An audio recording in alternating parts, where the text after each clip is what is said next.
Alors bonjour à tous, aujourd'hui on se retrouve dans ce bain, avant même la diffusion de l'île des vérités, pour une petite exclue, notre chère Manon, qui va défrayer la chronique et qui est donc dans ma baignoire. Comment vas-tu? Bah tout va bien. C'est la première fois que je prends un bain avec toi. J'avais déjà pris une douche dans l'émission, mais pas un bain. Ah, Donc, je me rappelle pas de cette douche. si tu m'avais proposé de prendre une douche dans ta chambre, vu que je suis la seule personne à avoir de l'eau chaude. Exact.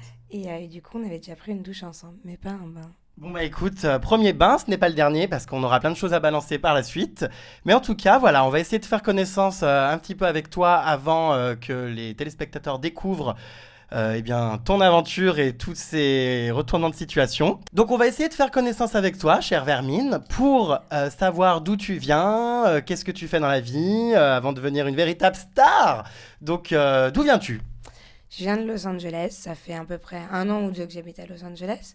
Avant ça, j'ai toujours été de Paris. Je suis danseuse, chorégraphe entre Paris, Los Angeles et Vegas. Chorégraphe à Los Angeles, c'est vrai qu'il y a pas mal de monde dans la maison qui pensait que tu étais mytho et que tu racontais des conneries sur tes origines, notamment Los Angeles.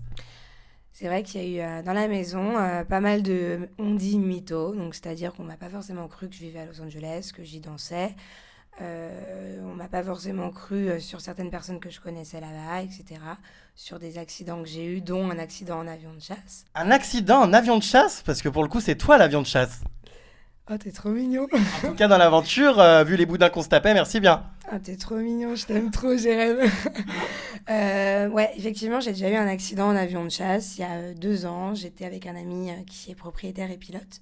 Il m'a emmené à un meeting aérien à Strasbourg et on s'est loupé à l'atterrissage. Donc on a dû redécoller et franchir pas mal d'arbres, donc un petit bout de forêt. Ça m'a un peu fait flipper, pas de moteur. Il m'a dit éjecte une fois, donc à 2 éjectes près, je devais m'envoyer en l'air avec le siège éjectable. Très bien, alors comme toute candidate de télé-réalité, comme toute pouffe de télé-réalité qui se respecte, tu as fait refaire tes seins. Comme toute pouffe de télé-réalité, Donc, non, j'ai fait refaire mes seins, ouais, 2 fois en plus. 2 fois? Pourquoi 2 fois? Parce que, euh, parce que c'était pas parfait comme je le voulais la première fois. J'ai passé 2 fois sur le billard et c'est bon maintenant, je suis contente du résultat. Bon là t'es satisfaite. Je suis satisfaite. Donc c'est du combien cet attirail? Cet attirail, ça dépend de la marque. Là, en l'occurrence, c'est du Victoria's Secret et c'est du 90D ou double D, mais ça dépend. On va essayer de savoir quelles étaient tes intentions. Enfin, pourquoi tu as voulu en fait participer à l'île des vérités? Est-ce que c'est toi qui as postulé? Comment tu t'es retrouvé dans ce programme? En fait, donc je revenais de Miami là, il y a quelques mois. Je suis allée au Festival de Cannes et j'ai reçu pas mal de castings différents pour plusieurs téléréalités qui étaient tournées cet été.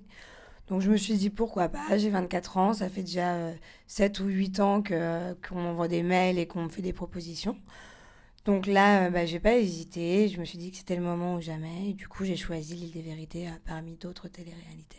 C'est quelque chose qui m'a toujours fait un peu flipper par rapport à la notoriété, par rapport à l'après-émission. Mais voilà, fallait que je me lance, j'ai pris mon courage à deux mains.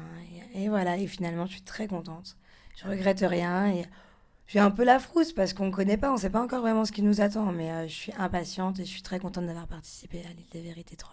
En tout cas, ce qui est sûr, c'est qu'on était entouré de cas sociaux, donc je comprends que du courage, t'en aies eu besoin. Si aujourd'hui, je devais te demander, dans toutes les personnes qui ont été sur le tournage, quelle est celle que tu as le plus détestée?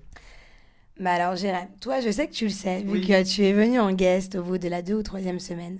Donc tu sais qu'il va y avoir un revirement de situation dans les 2 premières semaines qui fera qu'il y aura certainement une personne qui finalement au début de l'aventure est mon ami mais qui va devenir euh, un vrai ennemi. Alors je te dirai pas son prénom, je peux te dire qu'elle est pas française.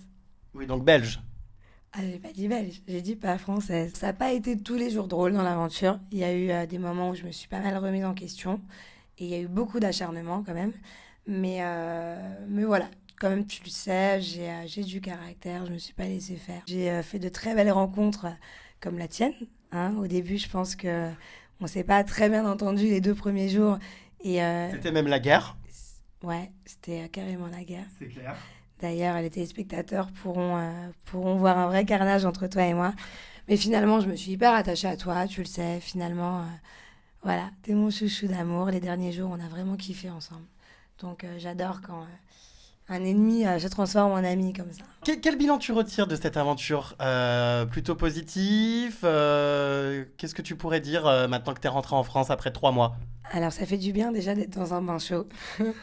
Parce que là-bas, du coup, on se douche à l'eau froide dehors, sauf quand on vient gratter chez les guests. Oui, moi je me fais engueuler par la production parce qu'ils viennent tous dans ma douche se laver à l'eau chaude alors que j'ai pas le droit, hein. Et surtout, je vois beaucoup de sexe d'hommes qui ne se cachent pas. Enfin, ça, j'en parlerai plus tard. Ouais, c'est vrai, mais t'avais qu'à dire oui qu'à moi. Mais les premiers jours, je ne pouvais pas te supporter. Il était donc hors de question que tu foutes les pieds dans ma chambre. C'était réciproque et donc je préférais me laver à l'eau froide dehors. Mais Voilà. par la suite, tu n'aurais pu donner le privilège qu'à moi. Mais écoute, en tout cas, ce qui est sûr, c'est que j'ai aperçu tes seins sous la douche et bon, bah ça m'a fait ni chaud ni froid. Je suis désolé. Alors ça, c'est sûr. Hein. Je me rappellerai toujours de ce soir où tu me les as montrés et que j'ai trouvé les tétons très larges. J'ai pas des tout petits tétons, mais j'ai des beaux tétons quand même. J'ai envie de dire. Et arrête de parler de mes tétons, s'il te plaît. Ah non, mais franchement, ça m'avait choqué, on aurait dit des. Enfin, je sais pas, des galettes quoi, tellement ils Mais étaient c'est gros. parce que t'es un mec et que t'as pas forcément l'habitude. Alors que Jarko, ça l'a un petit peu moins choqué. Je me souviens effectivement que vous étiez dans le hamac un soir. Ouais. En tout cas, tu es très calculatrice, chère Vermine, puisqu'avant même d'entrer dans cette maison à l'autre bout du monde, t'avais déjà tout ton plan marketing et com en place. Va-t-on te retrouver à poil en couverture d'entrevue? Tu peux pas me poser des questions comme ça, là. Ben si. Tu viens peut-être de citer le magazine dans le premier dans lequel on verra des photos dénudées de moi. Ce sera une surprise. Faut pas tout dire comme ça. Parce que ce mois-ci, c'est Laura qui est en couverture. Alors Laura, bon, aussi gentille soit-elle, je ne comprends pas trop ce choix, étant donné qu'elle est quand même très plante verte. Alors, moi, je comprends le choix qu'Entrevue ait prise Laura au premier magazine. Parce que voilà, je pense que Laura, si elle a un minimum de caractère et un. Enfin, je sais pas. Mais là, pour le coup, elle en avait vraiment un minimum. Bah ouais, mais alors pour le coup, tu verras par la suite qu'elle en aura encore moins. Donc, non, mais c'est vrai, enfin voilà, c'est pas méchant. Donc, je pense que si à un moment donné, il faut mettre en valeur Laura dans l'aventure, c'est les premières semaines parce qu'on en entend parler. Voilà, sinon elle est morte dans le film. Je pense que si Entrevue la met en première de couverture là au mois de septembre, c'est parce qu'elle aurait pas pu y être au mois d'octobre, novembre ou décembre. Bon, quoi qu'il en soit, cette petite Laura, c'était pas ton ennemie, tout simplement parce qu'elle ne te faisait pas d'ombre. Elle a essayé de m'en faire dans les débuts, mais vous allez vite vous rendre compte que finalement, elle fait d'ombre à personne, Laura. Elle est mauvaise, cette vermine. Pas mauvaise. Un petit peu.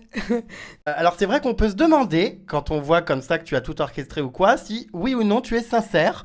Et c'est vrai que pas mal de candidats se posaient la question. Alors la Manon qu'on va voir dans les épisodes, est-elle la vraie Manon de tous les jours? Ou surjoue-t-elle pour finir dans mon bain?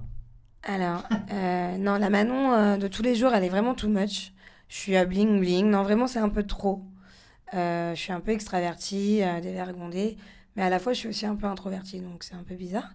Mais je suis vraiment moi-même dans l'aventure. Et d'ailleurs, je pense que tu as pu t'en apercevoir au final, puisqu'on va pas pouvoir raconter ce qui s'y passe.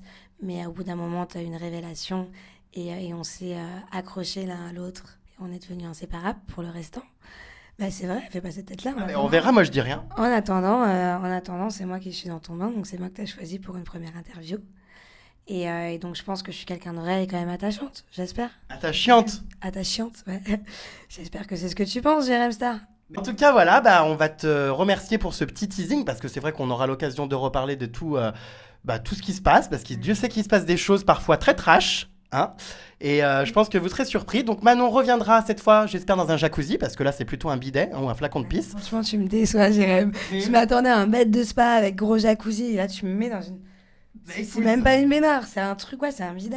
Un bidet, voilà, mais bon, on a fait dans l'urgence parce que voilà, ça commence dans quelques heures et il faut tout de suite envoyer du lourd, enfin du lourd. Regardez l'épisode à 17h50. Voilà, tous les jours sur Énergie 12. Et on commence par demain soir, donc lundi soir. Plein de gros bisous, Xoxo, et à demain 17h50 sur Énergie 12. Exactement, bisous.